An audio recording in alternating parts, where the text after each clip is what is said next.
7 o'clock. Will you please take your seats?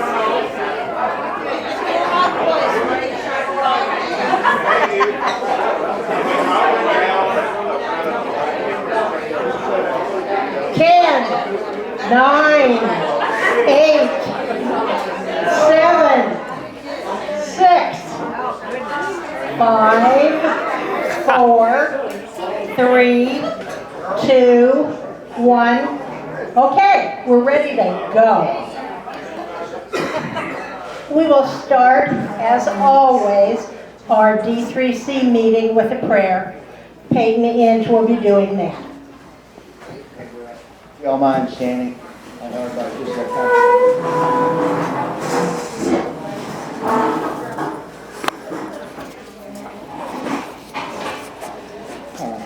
Father God, we come before you, and Lord, not one of us needs just one more thing to do. And so, Lord, if we've gathered here just on our own initiative, we're in serious trouble. And so, Lord, we'd appeal to you and your mercy and your grace that you pull forth your Spirit on us, that what comes here and is done here would have a positive effect on this state, this community, and would bring glory to your name. And we ask it in the merciful name of Jesus Christ. Amen. Amen. Thank you, Peyton. Tonight, the American flag will be done by Ronnie Jones, and the Texas flag will be led by Rich Wilson. Ronnie? All right, join me in the pledge for the greatest country in the world. I pledge allegiance to the flag of the United States of America and to the republic for which it stands, one nation under God, indivisible, with liberty and justice for all.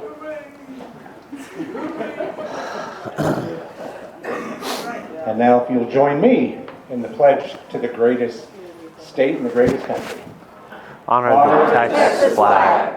I pledge allegiance to thee, Texas, one state under God, one and indivisible. Thank you, Rich. Good job, Rich. Good to see you.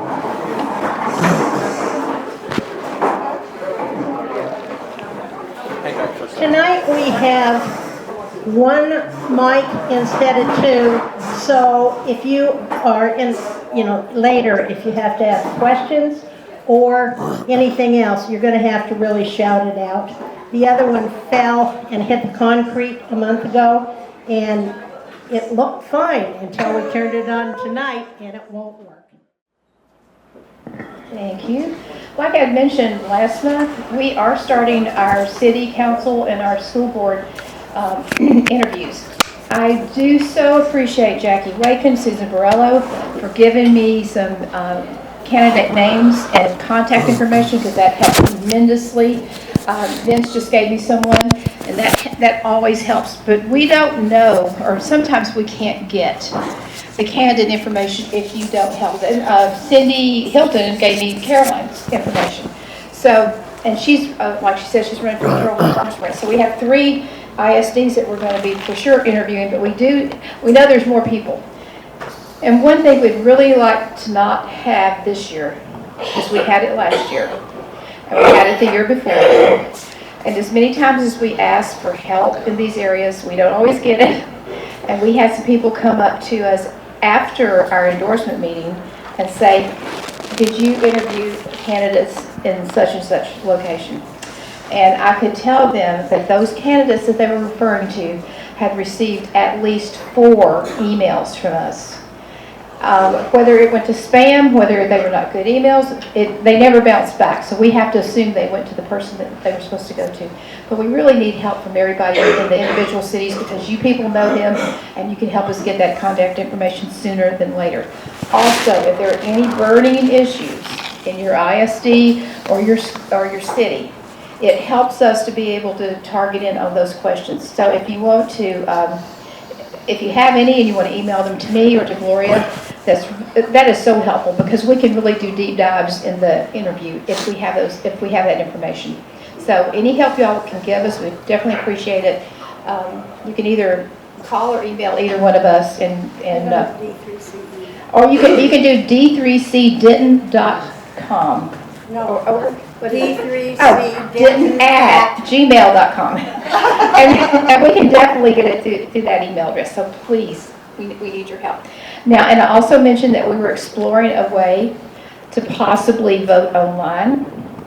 And so Brandy Kennedy, who's our major tech support here, is going to explain that to you. Oh, can you help us, please? Oh, I can. No. Okay. Here, give her this. Okay, that's right. Okay, so really simple. So this is election something. What is it? Election runner.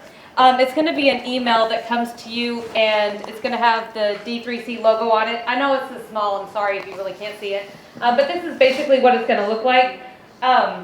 Okay, so you'll have a voter ID and a voter key. Basically, it's a password. You'll just enter this. This is just a test to show you guys. You'll just hit enter, and then this is what it's going to pop up and look like. You're going to see the D3C logo, and then runoff election. And there's the U.S. Senator, the Attorney General, the Railroad Commissioner, and Judge for place 3. And you just click on whoever it is you want to vote for, and then hit Submit Ballot, and then it just submits. So you won't see anything. You're just going to get the confirmation that it submits. But this is going to be like the fastest and easiest way to get the endorsement for the candidates for the runoff election, so that we can print something and send it out. Yay. And it is not, we won't know who voted how, and it's going to be wonderful for us. Instead of wading through email after email when we try to do email voting. This is the wave of the future. We may be, much as I like to get together and have election night, we might offer both so that those of you who like to come hang out can come vote there, but this is going to be a wonderful thing for all of us. And I thank Brandy for coming up with this and researching it and figuring it out. Our plan is to have slate cards not only for the local races, but also slate cards for the runoffs. So we need to get this wrapped up quickly so that everything's ready to go early. Now, tonight we are blessed to have State Representative Mitch Little as our speaker.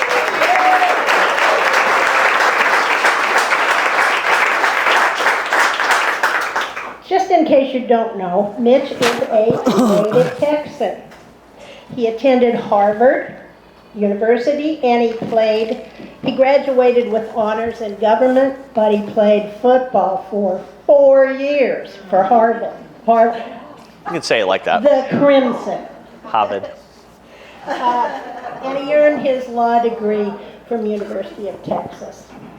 We're very proud of him, and those of us that are in HD 65, he has done everything we ask and more with his talent and his caring and his knowledge and the fact that he is a good Christian man. And every bit of that comes to play when we have a representative who is representing us. And even though we have 2 representatives here tonight, and they each represent some of us, we don't have them all, so maybe some of you are represented by others, but it's not just HD 65 he represents, or HD 57 that Richard represents. It matters to every one of us what they do. So, thank you to both of you. And back to Mitch. He defends our constitutional freedoms. He looks at our individual liberties and are they being tramped on, and he makes us proud. Mitch has a wife and 3 children, and they are active members of Sojourn Church, so we couldn't ask for more. And it is my pleasure to welcome Mitch to come speak with you tonight. Thank you.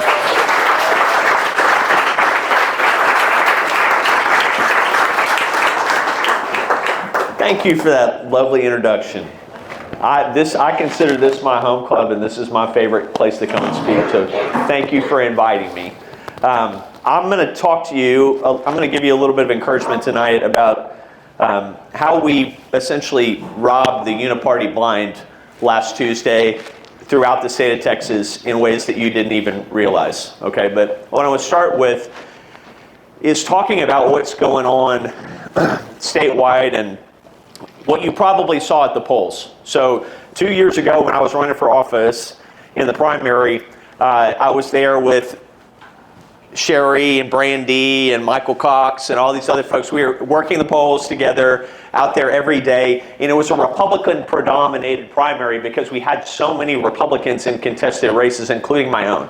So it felt like 2 years ago there was a steady wave of Republicans who was coming to the polls, and this time it was totally different. Totally different. My polling place, which is the highest polling place in my district, Carrollton Public Library, felt like just a Democrat turnstile the whole time. Am I right about that? All right. So I think a big part of that had to do with their Senate race that had so much energy between James Talarico and Jasmine Crockett. Have you guys been following what's going on with James Talarico? You know, the guy who says God is non-binary and And the Virgin Mary had a choice. the Virgin Mary had a choice. Yeah, just shout out your favorites. The other one was God is non-binary. I love trans kids. That's a remarkable thing to say. Yeah, I mean, my wife was in the car the other day and very earnestly looked at me and says, "Do you think James is the Antichrist?" And I said, "No, James is not smart enough to be the Antichrist." And I said, also, if James is the abomination of desolation and he can't bench press 100 pounds, I'm going to be very disappointed. Like overall, in the book of Revelation, seem much more ominous than James. Anyway, while all of that excitement was going on, I want to talk to you about overall what my impressions were about the primaries. Did you guys pay attention to what happened in the primaries writ large across the state? Okay, a lot of y'all were working on Huffines, or you were working on Paxton, or you were working on Mays Middleton or Chip Roy.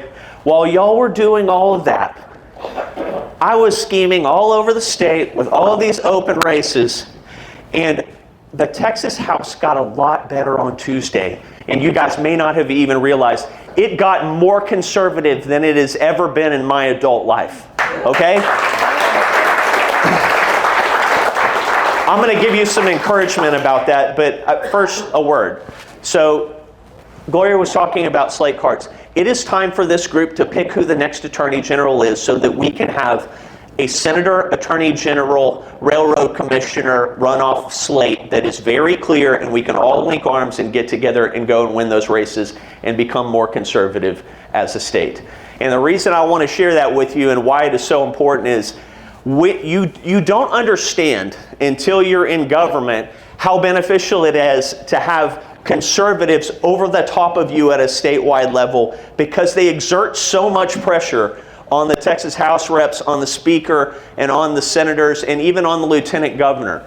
Because all of those people want to be in those offices someday. And the joke in Austin is every time a Texas House rep walks past a mirror, he sees the governor.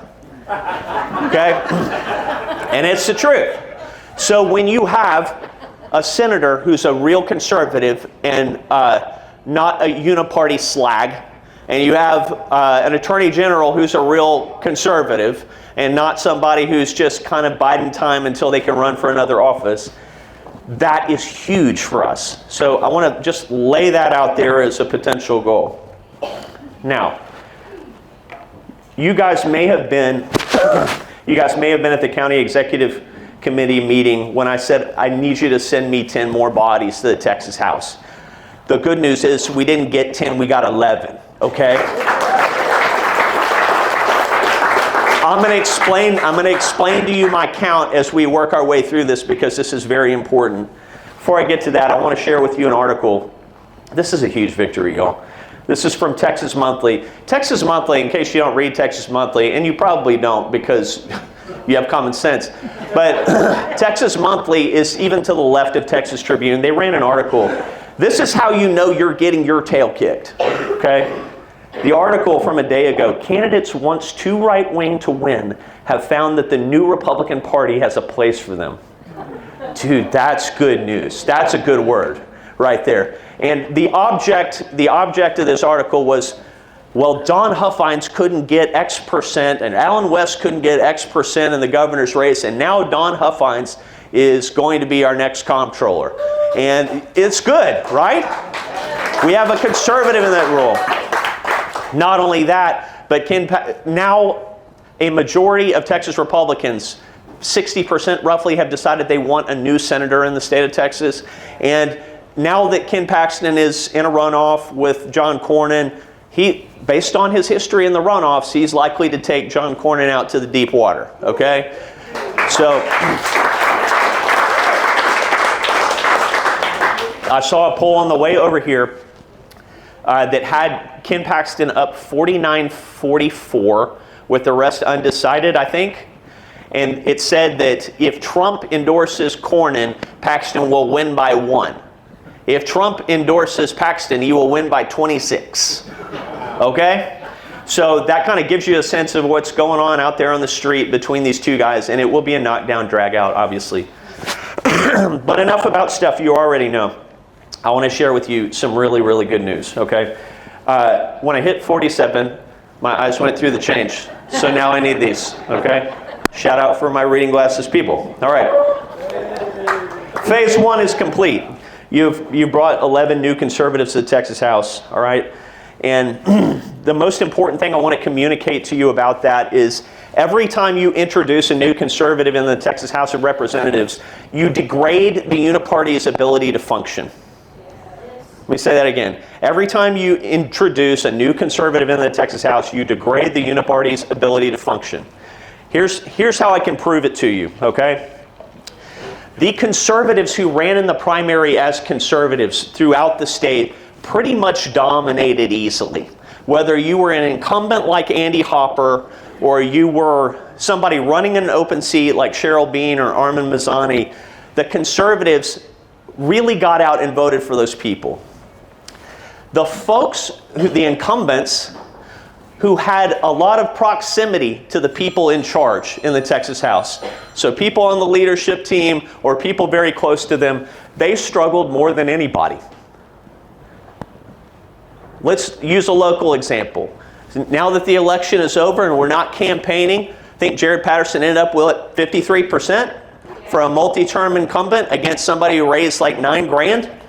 Okay, and then he had 2 opponents, barely scratched by with a massive amount of money. On top of that, we had 2 other chairmen in the Texas House, Cecil Bell, Stan Kitzman, who chairs one of the appropriations subcommittees, defeated as incumbents with Trump endorsements.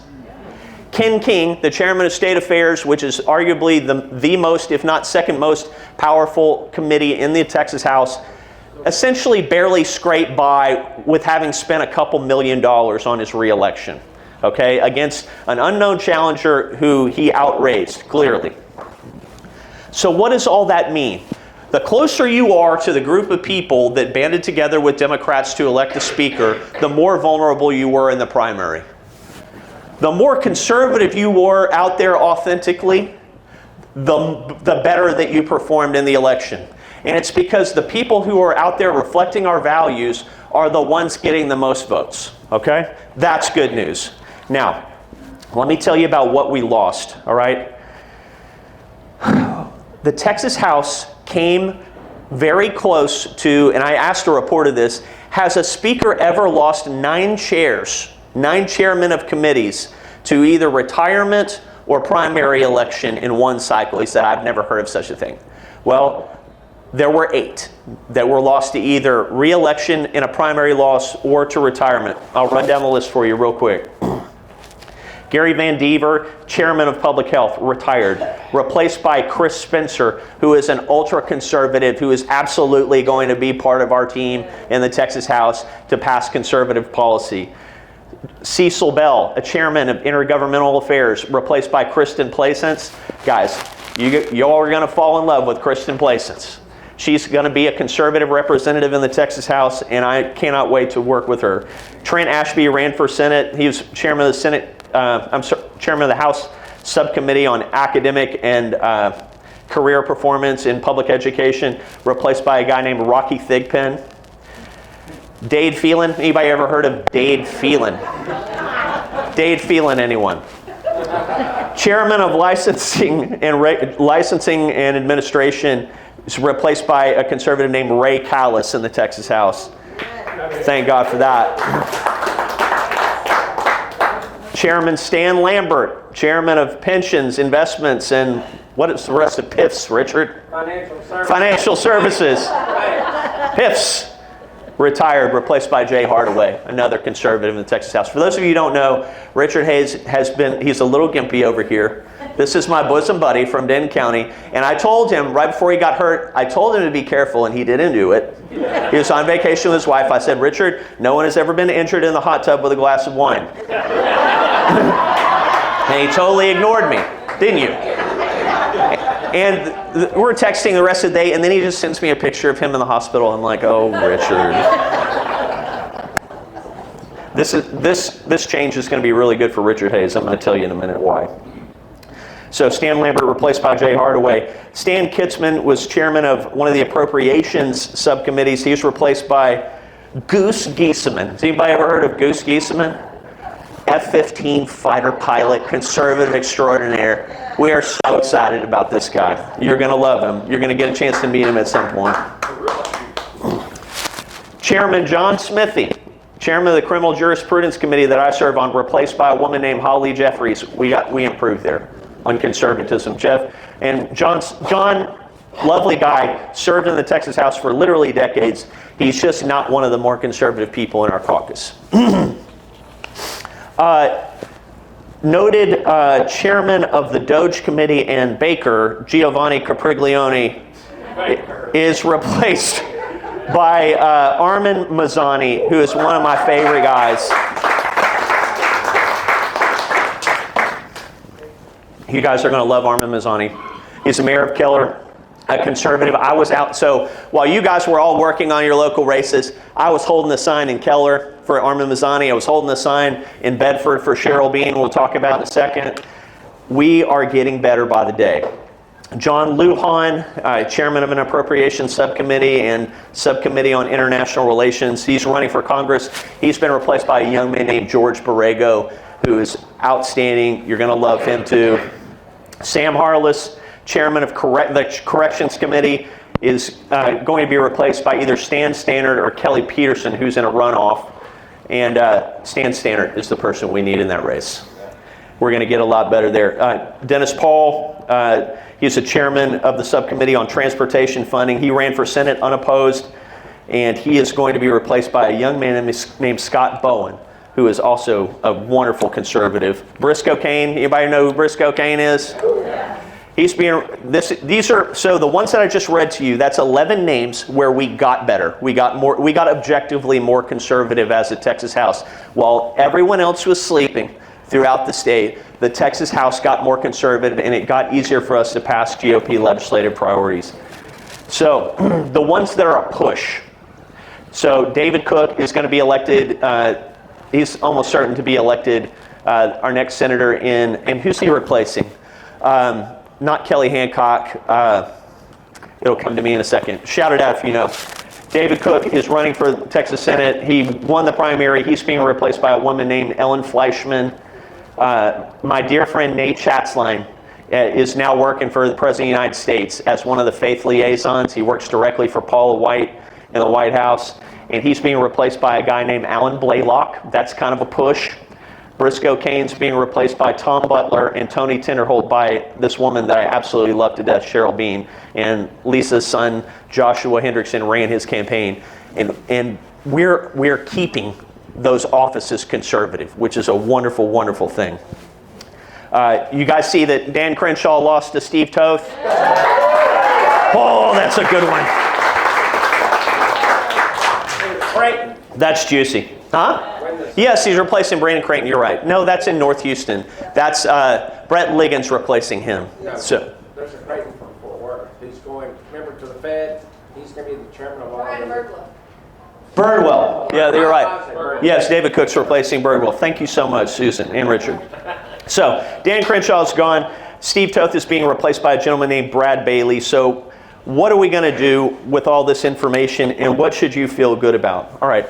Phase one, I told you, we needed to have 10 more seats. And the reason being, what happens is when you introduce 10 new conservative votes or more into the Texas House, it creates what I would call this preference cascade, where you might have had 20 conservative votes before, but now you've got 30.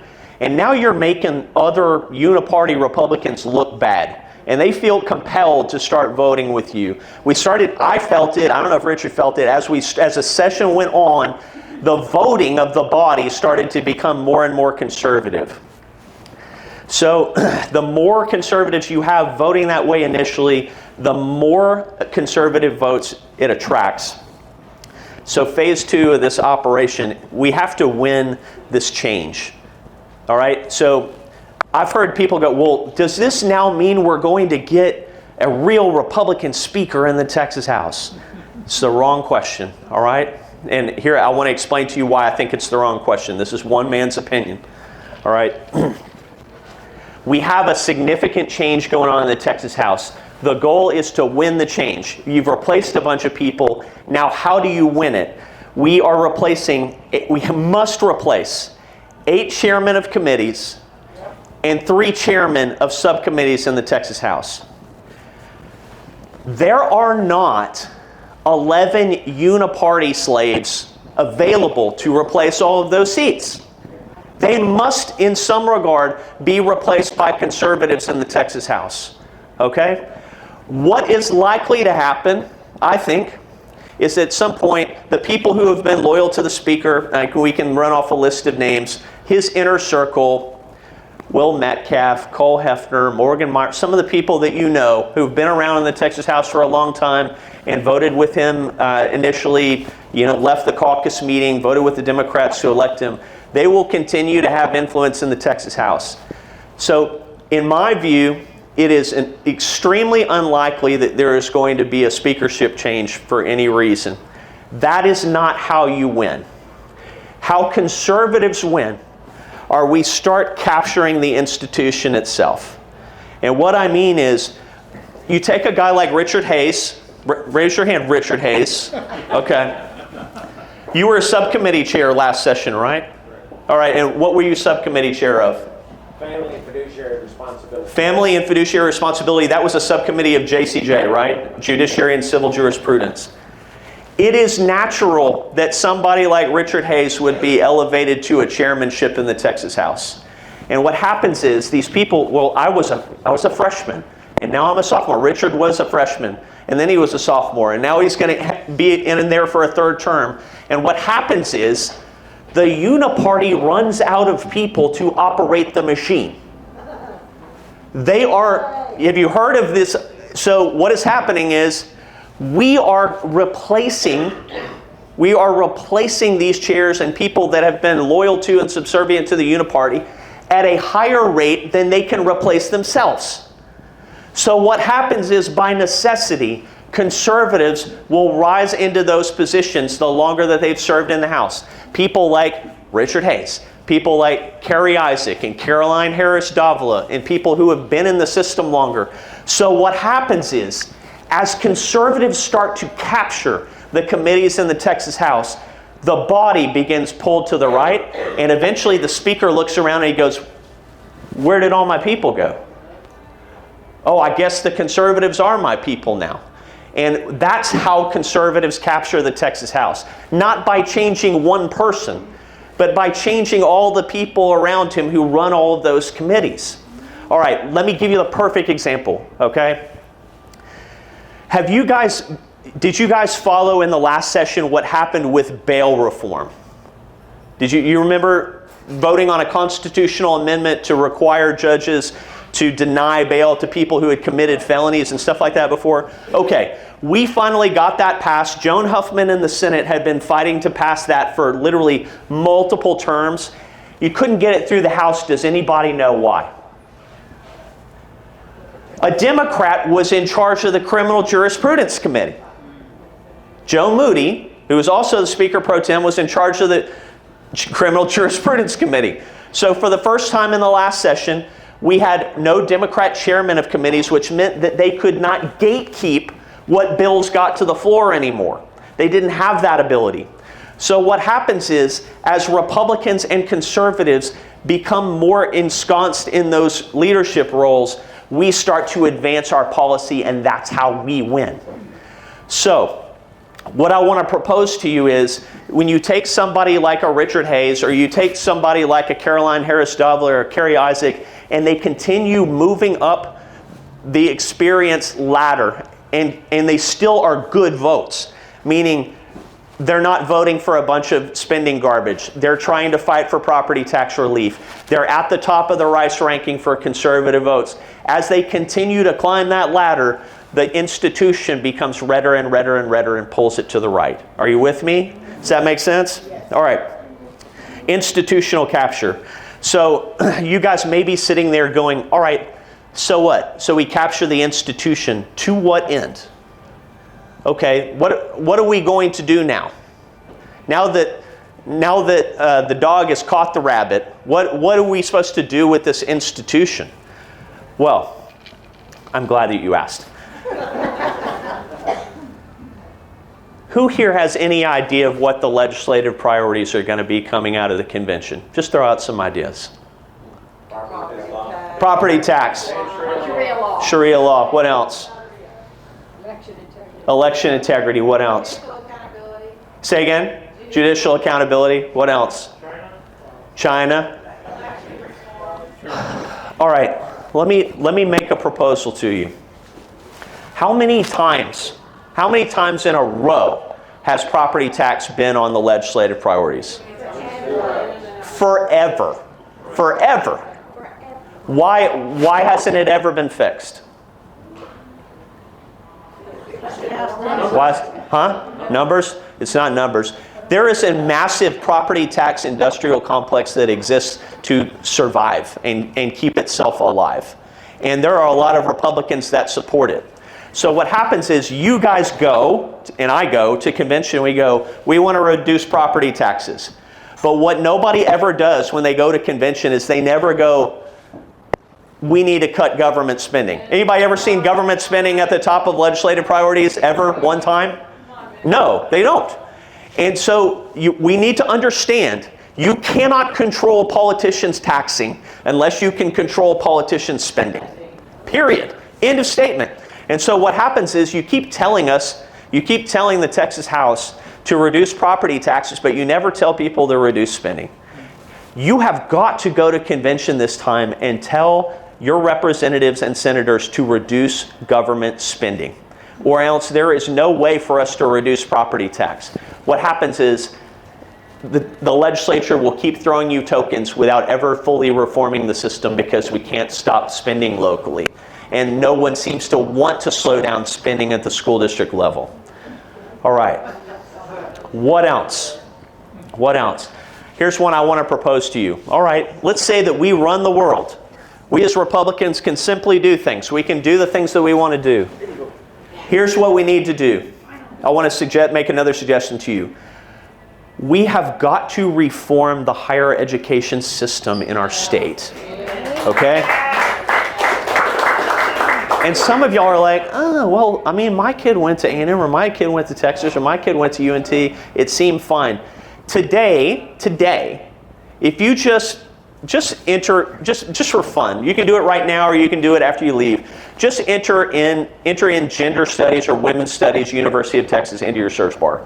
There's an entire department that is committed to gender studies, LGBTQ studies, intersectionality, DEI, as a degree track that you subsidize.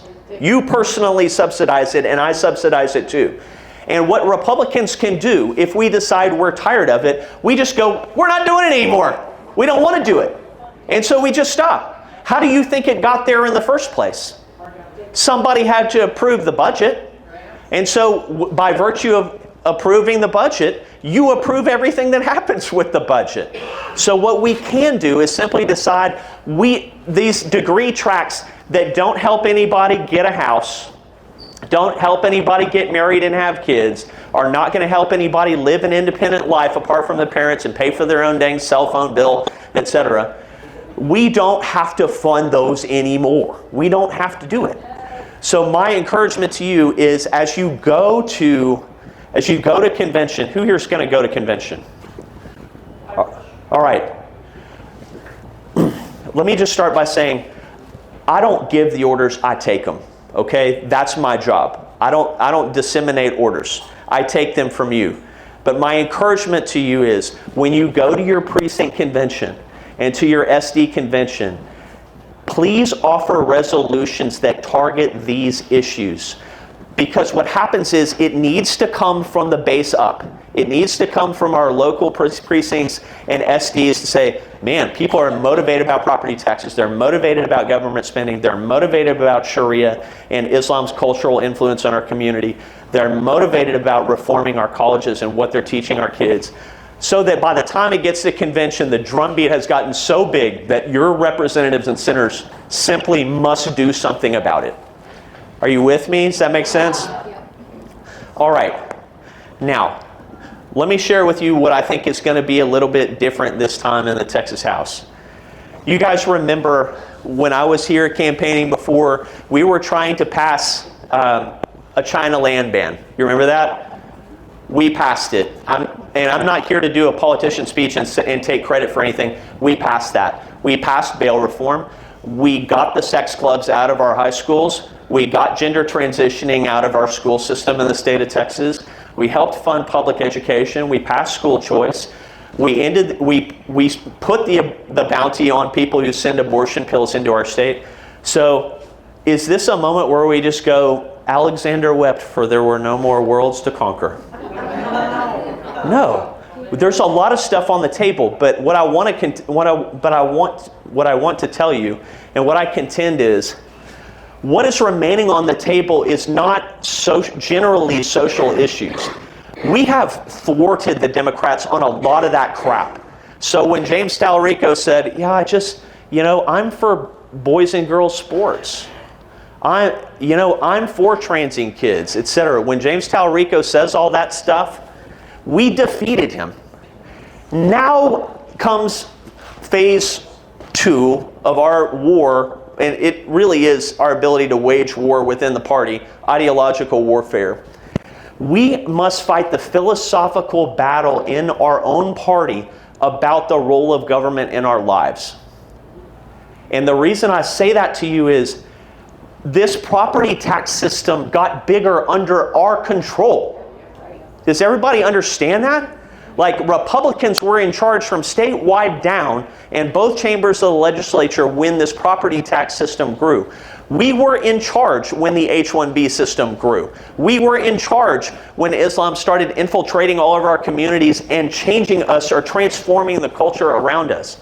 So we have to have the bigger discussion as a party about what our philosophy is about government and its role in our lives. The things it was supposed to be protecting us from, overtaxation, the transformation of our culture, the transformation of education of our kids, I'm just going to go ahead and say it. It didn't. It didn't. And we are going to have to win it back. The good news is, we as conservatives are good at waging war. Here's the data.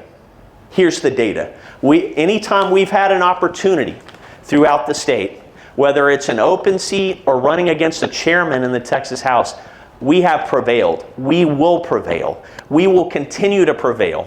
And what's going to happen is each primary election that goes along, more and more of the people who voted with the Democrats to elect a speaker in the Texas House will be gone.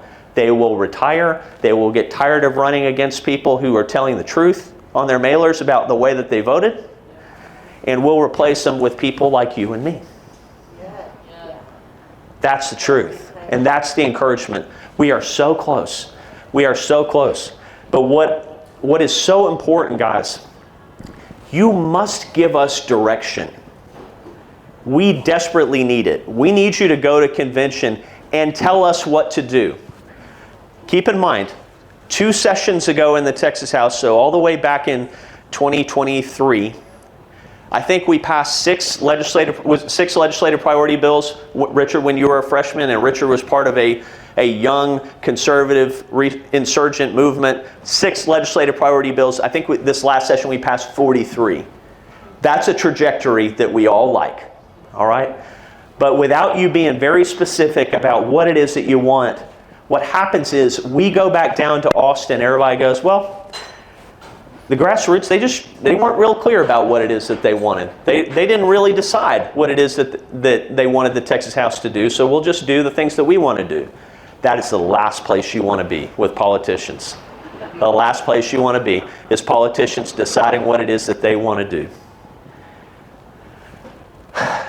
Wednesday morning, I got up and felt the best that I have about the Texas House and serving in the Texas House as I have since the day that I won. And a lot better than the day that I won. Because I know that I'm going to have more and better teammates than we've ever had in the Texas House. That is a good thing, a really good thing. And it's reason for us to be encouraged and have joy about what it is that we're doing here. And you know why? Because of people like you. Because of people like you. I've gotten a chance to talk. People invite me to talk in different places in the state. I went to Athens. Where all I go, Lisa? Lufkin, San Antonio, Houston, all over the place. You want to know what's great? Is there is a club exactly like this one in all of those places. The people who are keeping the flame alive. The people who really believe in our conservative values and don't just nod to them as they vote Republican. They look for conservatives to vote for. That is the good news. There are people like you in every town, in every city in this state. We just have to get out there and work together. Work together as one. So when I say we've got an opportunity to have a conservative slate statewide from the top to bottom, give me that air cover. Find out who you want to vote for senator. Find out who you want to vote for attorney general and railroad commissioner and every other darn thing down the ballot on the runoff so that I can have as many people to help me as I possibly can. Does it make sense? All right. Let me tell you, the future looks really good. You put Richard Hayes in charge of a committee in the Texas House, we get better. You put other conservatives in charge of a committee in the Texas House, we get better. Let me tell you a secret. This is the big secret. You remember all the energy that we put into getting rid of Dade Phelan? Yeah. To the point where everybody knew about him. It was on every mailer, Dade Phelan, Dade Phelan, Dade Phelan. The guy quit like 3 days before we elected a speaker. And almost nobody said a thing. Okay? Then we had an election for speaker. It was the first time there was 2 rounds of a speaker election in like 50 years. Okay, that's how close it was. Let me tell you something. If you gain control of the institution, which is what we're doing numerically, speaker doesn't matter. Doesn't matter. The guy you didn't want to win, and most of you, I will look you in the eye and you will look me in the eye and say, I didn't want Dustin Burrows to win. The guy you didn't want to win helped take us from 6 legislative priority bills to 46. There is going to be an opportunity for us to control and run the entire thing, but it's going to have to happen incrementally. It's going to have to happen over time, and it's going to have to happen at your direction. Does that make sense? Yeah. All right. I've been preaching for a long time. Thank you for letting me talk with you. This is my favorite club to talk at because I know everybody here and I love everybody here. You've all been out the polls. Almost everybody here helps me. I know that when I'm sitting across the table from you, we see the world the same. And that's why clubs like these are so important. You can come to them, you can sit down and you go, I know we see the world the same. We might not like all the same candidates all the time, and that's okay. But our values are the same. And that's the great joy of being here. So thank you. Thank you. All right. Gloria says I have till 8:30. All right. I don't have to speak the entire time. But what I want to give you an opportunity to ask questions about what's going on. That's probably a good opportunity for me to tell you my experience and what I think I see. So, Ronnie, go ahead. Simple question. Can you rally your teammates and come and testify at the Legislative Priorities Committee and give them, do a Jerry Maguire moment, help me help you, and give them some language to put on that legislative priorities list? That is a great idea. So I had not ever considered that, all right? So let me tell you something. Before 2023, when y'all helped me win office, I was not the chair of the party in the county like Richard Hayes was. I was not a precinct chair. I was not an SRAC committee man. I was raising kids and practicing law, period. The first convention I ever went to was the last one. Sorry. What I want to tell you is, if you want me to do something, if you want me to go to the Legislative Priorities Committee and tell folks what I think, I'm happy to do that. Just invite me. Say, Mitch, come and tell us what it is that you want us to do. I would love to do that. That would be awesome. Yes, ma'am. 2 questions. First, last session, the budget was completed before y'all ever saw it. And I want to know how can that change? What do we have to do to change it? And how do we get them to do a zero-based budget? Okay. Zero-based budget. Zero-based budget. That was a question. All right. Let me tell you why it's always going to be that way unless we do something drastically different. I wouldn't believe this unless I'd seen it with my own eyes. It was very eye-opening. It may have been eye-opening for you when you saw it the first time, Richard, but when the budget comes out, the thing that you need to understand is there's this entity called the Legislative Budget Board. And in the Legislative Budget Board, 2 of the people sitting on the board are the Speaker of the House and the Lieutenant Governor. And what happens is, truly, there's about 6 dudes in the state who decide what the budget is. Did everybody hear what I just said? There's about 6 people who decide what the budget is. And what I mean is, when the budget comes through as a bill, it's this thick, it's 1,000+ pages, all right? By the time it comes out, what happens is all of the Appropriations Committee, Appropriations Committee, which is very large, and each of the subcommittees has met on each of the aspects of the budget. So I don't want to bore y'all to death. I hope this isn't boring. But the budget itself is broken into different articles, all right? And inside those articles, it's like you'll have, in one article, you have public education. You'll have an article for the Texas House. You'll have an article for the Senate, an article for all these state agencies. So all these articles are managed by different subcommittees in the Texas House. Are you with me? What happens in the Appropriations Committee is, as the budget bill comes through, the Legislative Budget Board creates the base budget, and as it comes through, state reps start hanging stuff off of it. Like, oh, I've got a friend who's a professor at U of H. He was trying to start a new program. Let me hang a little thing on here as a rider. Or, hey, my county my county told me they wanted this thing, and I'm just going to hang this thing on. So what happens is these riders are coming through the subcommittee, and by the time it comes to me, a lowly freshman, you have the base budget bill plus all these riders that state reps have hung off of it. Okay? And the goal of the Appropriations Committee is not to hear what you have to say. Okay? They don't give a crap what I have to say. The goal is to protect the object as it passes through the Texas House.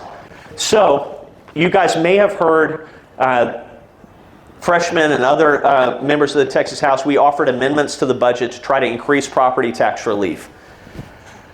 Chairman Bonin of the Appropriations Committee, together with Democrat chairs of those subchapters or subcommittees within appropriations of different articles, got together and killed all of our amendments like that. So when you're fighting on the budget and you want to take money out of the budget and use it for another source, they have what's called the put and take rule. If you're going to put money to tax relief, you need to take it from somewhere within the budget. And so what we did is we took it out of the governor's discretionary programs, his grant systems and all of that for whatever it is, it's Hollywood or the technology grant fund. We're going to pull money out of that and put it into property tax relief. Well, a Democrat, right off the bat, as soon as the bill got to the floor, offered an amendment to take the governor's discretionary programs, billions of dollars of them, out of the budget completely. You're like, wait a second. As a conservative, that sounds good. Let's take the governor's discretionary programs out of the budget. But what you have to understand is a sleight of hand.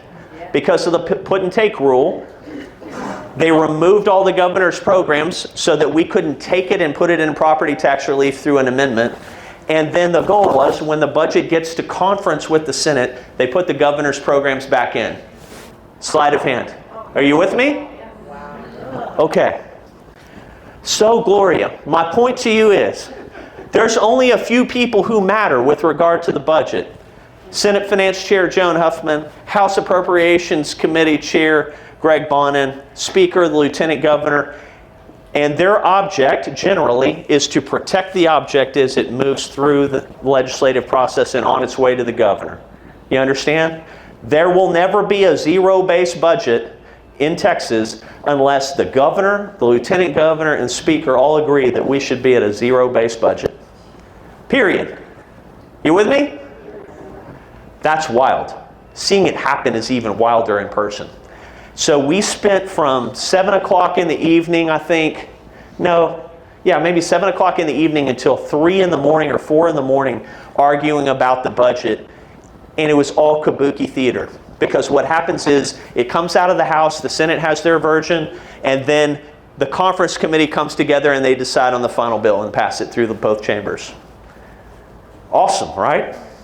That's your legislation at work. And I didn't hear any conservative names in that little group. No, but that's the good news. Subcommittee Chair in Appropriations, Stan Kitzman, gone. John Lujan, gone. We can run down the list. There's even more that are going to need to be replaced. Who do you replace them with? Hopefully someone who shares our values so that we can get more appropriators from either Denton County or conservatives onto that group, that we can have some more control and voice in the process. What's your question, boy? Who picks the 6 people on the budget? The speaker picks the 6 people who are on the budget committee. Very tough, very tough. And it's a very powerful position for Dr. Bonin to be in. You understand his brother was a Speaker of the House for a long time. Again, it's not just the people who are on the committee who control the budget. It's the people behind the scenes, the people behind the people that control the budget in the state of Texas.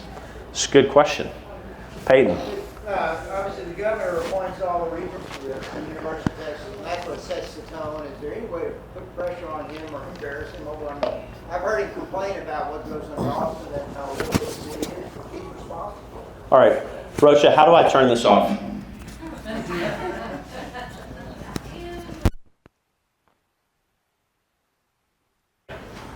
First of all, this is my first time attending here. Yes, hooray for you. What's your name? I'm Lisa Stewart, and I'm in Sherry's precinct. All of this is wonderful news. It's very hopeful, but I'd like to make a point. If we don't address Sharia in our state, none of what we're talking about is going to matter. And I don't mean to be doom and gloom, but I just think we need to put that in the back of our heads as we are moving forward with resolutions, etc. Because we are in a world of hurt. I've been following the Islamization of our countries since the 90s. And Texas, as we all know, is ground zero. We are in a world of hurt. So we've got to be addressing that as we are moving along, because if the Sharia does take over, none of this will matter. Okay. So I just Good point. throw that out there. Good point. All right. So for those of you who don't know, Richard and I are both lawyers. All right. We go to court and we argue cases based upon the black letter law and the jurisprudence that our courts of appeals have passed, and we argue for our clients. Here's the trouble that I'm having. I don't know if Richard feels this way. We haven't talked about it. The trouble that I am having is Sharia law has no jurisprudential value in our state. None. It has no meaning in any court that I go to. And so the Grassroots is going, we need to get rid of Sharia law. And I'm going, I practice law. There isn't any in any of these states. That's not really what you mean. And we need to be precise about what it is that we mean, okay? There is one way that Sharia law can influence what happens in our state. And that is when it comes as a vehicle through arbitration, and then a court has to give it effect. Okay, so if you and I enter into a contract and we agree that Sharia law is going to control our dispute, and then we arbitrate that dispute before a bunch of Muslim clerics, and they make a decision, a Texas court then has to give effect to that decision if it is properly arbitrated and there's an agreement to arbitrate. Are y'all following me? This is lawyer stuff, I'm sorry. But what I want to say is that is the only place where Sharia law can be given legal jurisprudential effect in our state, is if it's arbitrated by agreement. I think we can, as a matter of public policy, ban that in the ADR statute.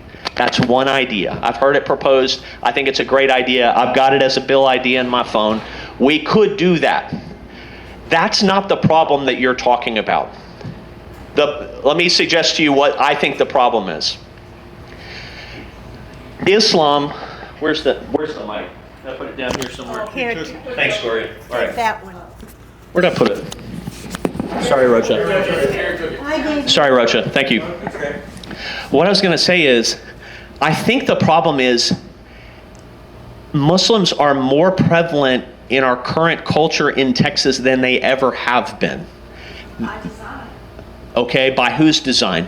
by theirs. By who? By who? Their who? Islam, it is the call to Quran to go out and dominate and subjugate. Let me give you a real tough pill to swallow. How did they get here?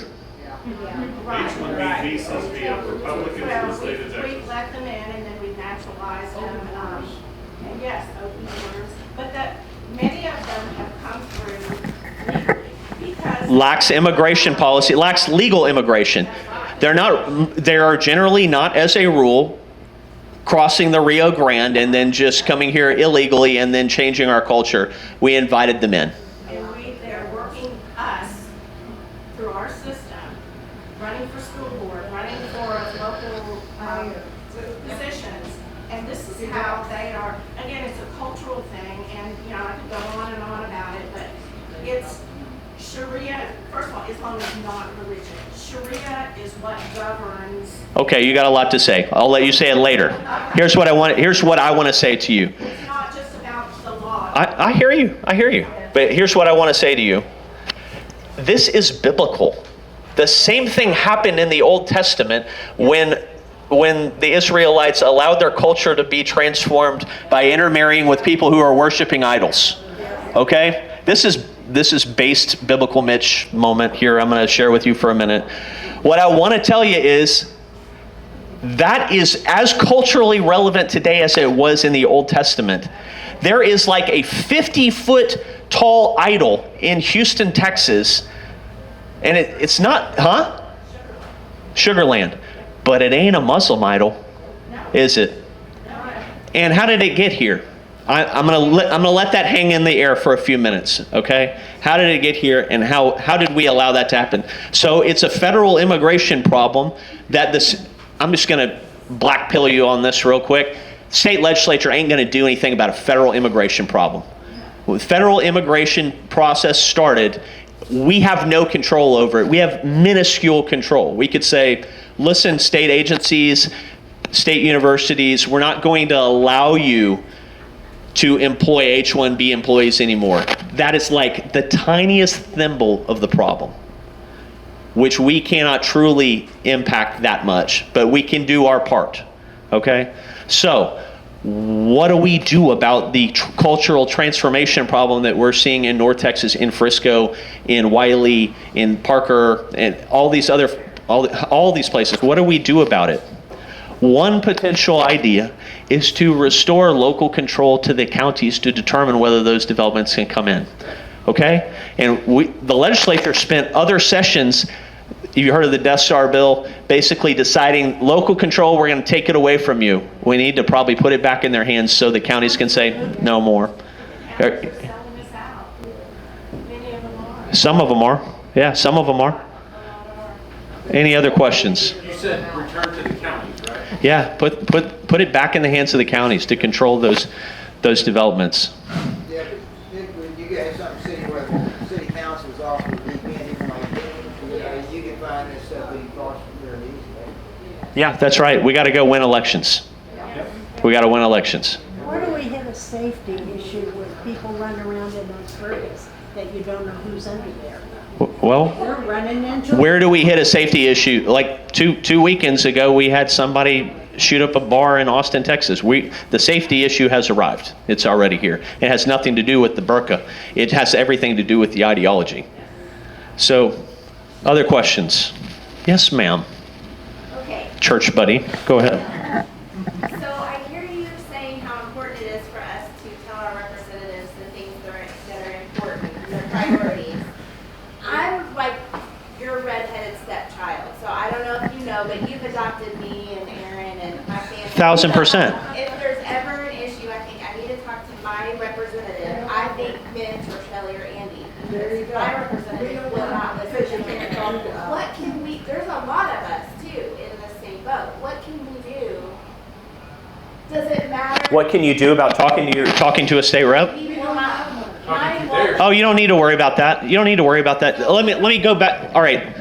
I had a conversation with Jackie. Jackie ran opposed as a precinct chair, and Jackie, I think you had a very anxious night one night, and we talked on the phone about your precinct chair election, and I'll tell her the same thing that I'll tell you. I said, Jackie, in many ways, being a precinct chair is the least important thing about you, because it is your participation in groups like these where you come and talk to people like me and Richard and Ben and Andy Hopper so that we know you, so that we can have a relationship, so that we know what's going on. You don't have one representative in this county. You have a bunch of them. So my encouragement to you is, if you got a problem and you can't talk to your representative about it, call me, call Lisa Hendrickson, and let's talk about it. Let's find a way to solve the problem. That's my encouragement to you. So I am more than happy to be your state representative.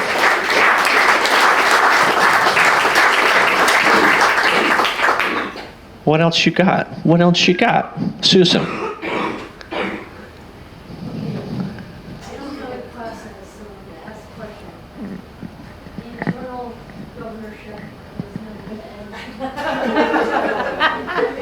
The once and future king? Is that what you're saying? It's going to be 14 years this time, if he gets in, which I would assume he is.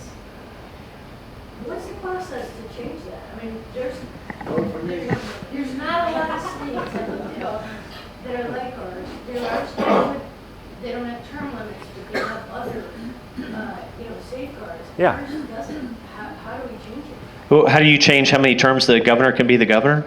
Okay. I think it's the wrong question, but generally, let me start with, term limits are good. If you guys went to RPT, Ronnie, and you said we want term limits, I'm for it. I'll pass them. I wrote a bill to term limit the speaker to 2 terms, okay? So I'm in favor of it. I got plenty to do. Don't worry about Mitch Little, all right? So on the question of the governor, here's my encouragement to you, all right? He ain't going to be governor forever. I'm not going to be state representative forever. Lieutenant governor's not going to be a lieutenant governor forever. Nothing is forever. It's, in fact, way shorter than you think it's going to be. All right? So, 14 years? Yeah. So, I'm going to cast a vision for you, okay? Here's the vision. In 2030, conservative Republicans in the state of Texas are going to have an unprecedented chance to gain control of the enterprise as a whole. Period. Governor, lieutenant governor, attorney general, comptroller, all the way down. And the birth pang of that was Don Huffines winning comptroller. Okay? The second birth pang of that is continuing a conservative attorney general in the state, which I'm certain we're going to have one. Okay? Now, why haven't we broken through? Why haven't conservatives broken through and elected somebody who is purely a conservative in those statewide offices? There's a lot of money that gets introduced into those races that it massively exceeds any other race. And these massive war chests get built up. But here's the other encouragement. That doesn't mean everything. Look at what happened in the comptroller race. Look at what happened with Abbott's endorsements in the Texas House. Well, let's start with Fred Tate, who was running against Armin Mazzani. He had the governor's endorsement, and he had over $2 million from Texans for Lawsuit Reform, and he didn't even get close to winning that race. He lost it materially. It was not very close. Same thing happened with Jackie Schlegel in Arlington running against Cheryl Bean. I don't think she had the governor's endorsement, and then had, I think, close to 7 figures from TLR. Didn't come close to winning the race. So, nothing's forever. We just have to keep plugging away. Eventually, we're going to have a new governor. We'll have a new lieutenant governor. And not to say that I can't work with those people. I have. I've enjoyed working with them. But that doesn't, nothing's forever. They're never going to stop the term limit, right? I mean, they're never going to. Yeah, they're not going to sign a bill for term limits. No. But I'm happy to vote for it. Push it forward. I'll vote for it. I got other things to do. Ms. McDonald, yes. Would you talk about the money that came not just from TLR, but the gambling money? And, I mean, they lost their shirts again, but would you talk to maybe some of them that don't know about that part of all this election money? Yeah, I'll be totally frank about it. So there's a lot of money coming in from the trial lawyers. There's a lot of money coming in from Texans for Lawsuit Reform. There's a lot of money coming in from gamblers. There's now a lot of money coming in from Meta for data centers. There is a lot of money in Texas politics. There will continue to be a lot of money in Texas politics to influence things. I got a call from a reporter today at the Houston Chronicle saying, would you comment on the role of AI in campaign literature and propaganda that you see? And I'm like, yeah, I mean, yeah, I was like, are you talking about like the AI mailers that I get that don't look anything like the female candidate that comes through? Or how perhaps the video ads that run, you know, that are like parodies of their opponent that didn't happen in real life. The bottom line is none of it matters if we do our jobs. And I truly believe that. I had mailers come against me that had me in a picture between Beto O'Rourke and Joe Biden saying I'm on their team. Like most people are smart enough to see through that stuff, and it just didn't make that big of a difference in my view. So I'll say it's freedom of speech. People can spend their money however they want to. It's certainly going to continue happening in Texas politics. I don't think that there's a big motivation on the part of legislators to change the involvement of that. So what I like is Andy Hopper had all the money he needed. You know? So I got the biggest laugh. How many of y'all went to the One Ropes and Ranch forum Andy did with his opponent? All right. So I go to that, and at the end of the night, she says, "I'm David against Goliath," and I laughed so freaking hard because Andy has been outspent like $1 billion to nothing in his previous campaigns, whether for Senate or Texas House. He's never had more money than somebody else. This is the first time he ever had more money than his opponent. And that's a good thing when we have conservative incumbents who are supported and can get their message out. So I like being on the side that has more money when we have the right ideology, you know? Because usually we don't. And usually somebody's fighting us tooth and nail trying to get us out of there. TLR was going to spend multiple millions of dollars against Andy, and they pulled their horns in when he realized that Lisa McIntyre's signs were committing suicide. Okay? And that she was not an effective candidate. All right? Similarly, they pulled out of Mark LaHood's race when he was up by like 40 points early in the deal. Are you with me? So Texas for Lawsuit Reform is not going away. They're going to keep trying to influence incumbent races. They ran a poll against me trying to see if they wanted to run against me, and they changed their mind about it. Let me just say this to you. It's a free country. And if they want to spend a zillion dollars against me, or they want to spend $1 zillion against my friend, I'm going to be right here saying the same things, doing the same things with all the people who helped me the first time. So I'm not too worried about that. Yeah, thank you. One question. Ms. Inge.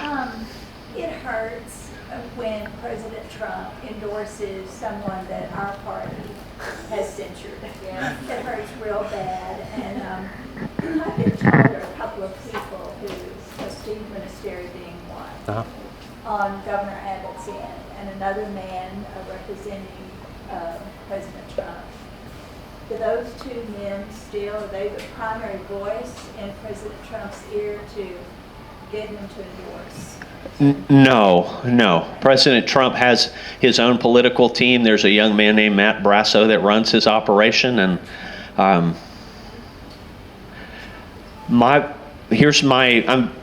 feel very sanguine about that, and let me explain what I mean. So we had a couple of chairmen in the Texas House who had Trump endorsements and got run out anyway. So on Wednesday morning, I got up and President Trump was saying, everybody I endorsed won.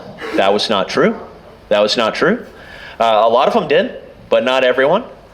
And you have to understand, when President Trump is deciding who to endorse, he does not have you in mind.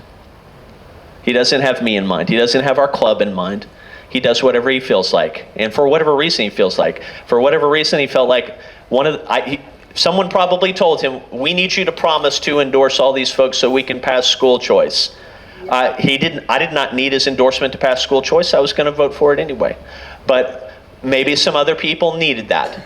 I think I've told the story in more than one setting where I came into that meeting when President Trump was on the phone. I was 3 minutes late. The phone call was already over. And I walked in, and two chairmen of the Texas House said, and I go, what happened, boys? And they go, Trump just endorsed all of us. And I said, even you? He said, yeah, even me. I just got a lot harder to beat. Okay? And so what I want to encourage you about is, look, it ain't everything. And if the president decides to endorse John Cornyn, God love him, Ken Paxton's probably going to win anyway. And if the president decides to endorse Ken Paxton, he's going to win by a lot. So, what else you got? Yes, ma'am. Yes, ma'am. You're right about that. Anita. So I had a question with, how does Don Huffines fit into the comptroller? He's going to Doge Texas. How is that going to help us with the government spending? Is that attractive? Great question. So, did everybody hear a question? How is John Huffines going to help us? Here's what so when people started deciding to run for comptroller, I think I called Lisa and I said, this is the big one. Like, every single gun is going to come out against Don Huffines. And I told that to somebody else, and they go, why is that? Like, why is that a big deal? What you don't understand, because you haven't had to live this, is all corporate welfare in the state of Texas runs through the comptroller's office. All corporate welfare in the state of Texas runs through the comptroller's office. Every tax abatement, all of that stuff that we as a party, when you go to the RPT convention, you put in the platform, we don't like corporate welfare, we don't like subsidizing private business. That's the office it runs through to make it happen. And there are a lot of people and very large companies in the state of Texas that depend upon that. And when they saw that Don Huffines was running for controller, saying he was going to Doge Texas and take some of the inefficiency out, they go, I don't like that very much.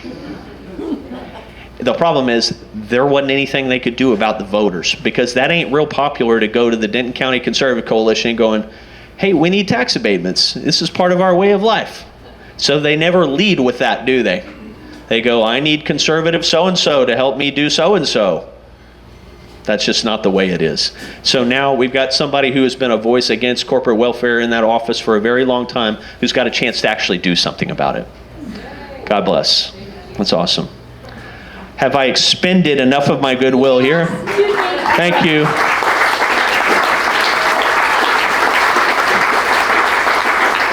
I will close with one story that will hopefully leave you with this blessing. So when I came into the Texas House and I was sworn in on the first day, I was like, okay, what are we going to do? And then we lost the speaker vote, but I felt really good about the outcome. I'm like, all right, God, what do you have for me in this office? The next 60 days, I literally went to my office and drove home every day. So, the House, because you can't pass any bills and we didn't have committees yet, we're taking these 4-day weekends. You heard about that? You know what? I was glad to come home and get a chance to practice law anyway, because nothing was going on. And I didn't vote for the 4-day weekends, but let me tell you what I was thinking as I was driving back and forth. And I told my wife this. I said, this is a huge mistake. I shouldn't have run for office. This is a massive waste of time. I'm being very transparent with you. This is like, what am I doing here? I'm away from you and the kids and the law firm and all these people who need me, and I don't understand why I'm here. Well, about at the end of 60 days when we started hearing bills in committees, and first, I think it was the second committee meeting I ever had. I was serving and appointed on the transportation committee, and the light rail bill came through. Like high-speed rail bill, you know, Dallas to Houston. And some people are trying to put it to death and other people are trying to keep it alive. And this is a really illustrative story, so stay with me for a second. So the purpose of the bill was to get the people behind high-speed rail to disclose their financials and what their plan was, because they're just holding it hostage and never letting it die, but never really putting a plan together. And so the guy comes and testifies, and he won't tell us what the plan is either. Like, he's being asked very direct questions about the plan. When are you going to buy the land? Where's the money coming from? Is it coming from China? I don't know. I'll have to check. And he wasn't answering. And so I turned to Tom Craddock, who has served in the House since before I was born, and I said, Mr. Speaker, under Rule so-and-so, I propose that the committee issue a subpoena to this person's organization and require him to testify to all this information under oath. And the whole committee froze. Like, and they go, can we do that? It's right here in the book. It says it right there. So, okay, let's have a vote. I vote aye. Everybody votes. And the guy next to me goes, I'm an aye if Speaker Craddock's an aye. I'm like, okay, aye, all right, we're going to issue a subpoena. And the witness was standing there dumbfounded. And I walked out of that committee room. I go, I can do this job. And truthfully, God called me to do this job. I like doing it. It's a lot of fun. It is a huge blessing getting to do it for you. I'm happy to be all of your state representatives.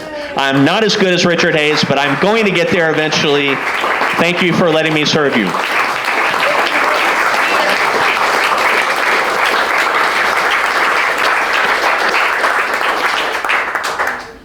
I don't know about you, but I thought this was awesome. Thank you, Mitch. Thank you. Next, wow, I can't even think about next month. This was really good. And I'm so glad you are all here to really hear truth. Because that's what this organization is about, trying to get truth to you. So tonight you blessed us. I will be sending out information about next month's meeting. We have a man from TPPF coming, and you're going to want to be back here again. I'll put it on the website and send out the email. If you're not on our email list, please make sure you sign that sheet that's coming around so that I can add you to the mailing list. And with that, we'll see you next month.